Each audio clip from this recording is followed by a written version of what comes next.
बच्चे बिगड़ैल क्यों बनते हैं? उन्हें बताइए कि हर एक चीज़ की एक कीमत होती है, लिहाजा एक दिन वह अपनी ईमानदारी को बेच देगा।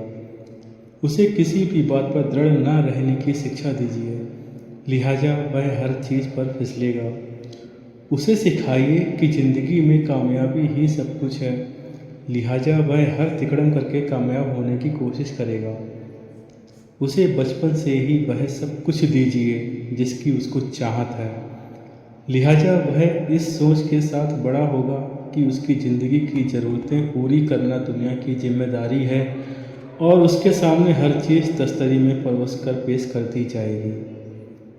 जब वह गंदे लफ्ज़ों का इस्तेमाल करे तो उस पर हंसिए, इससे वह खुद को चतुर समझने लगेगा। उसे नैतिकता सिखाने के बजाय उसके 21 साल का होने का इंतज़ार कीजिए ताकि वह अपने बारे में खुद फैसला कर सके। उसे सही दिशा का ज्ञान कराएं, बिना चुनाव करने की आज़ादी दीजिए। उसे यह कभी न सिखाइए कि हर चुनाव का एक नतीजा भी होता है। उसे उसकी गलतियों के बारे में यह सोचकर कभी कुछ न बताइए कि उससे उसके मन में कुंठा पैदा हो जाएगी, लिहाजा कोई गलत काम करते हुए पकड़े जाने पर वह मानेगा कि समाज उसके खिलाफ है।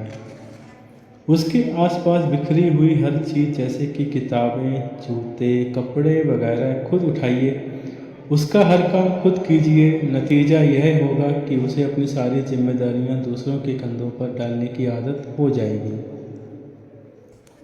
वह जो भी चीज़ें देखना सुनना चाहे उसे देखने और सुनने की आज़ादी दीजिए। उसके शरीर में जाने वाली खुशबू पर तो ध्यान दीजिए, पर उसके मस्तिष्क में कूड़ा जाने दीजिए। दोस्तों के बीच लोकप्रिय होने के लिए उसे कुछ भी करने दीजिए।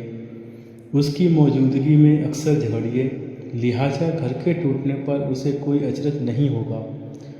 वह जितना पैसा मांगे उसे दीजिए, उसे पैसे की कीमत कभी न समझाइए। इस बात का पूरा ध्यान रखिए कि उसे वैसी दिक्कतों का सामना कभी न करना पड़े जिनका सामना हमको करना पड़ा था।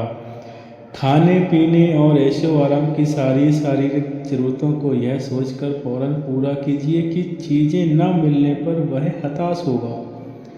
पड़ोसियों और अध्यापकों के सामने यह सोचकर हमेशा उसका पक्ष लीजिए कि हमारे बच्चे के लिए उनके में मैल है।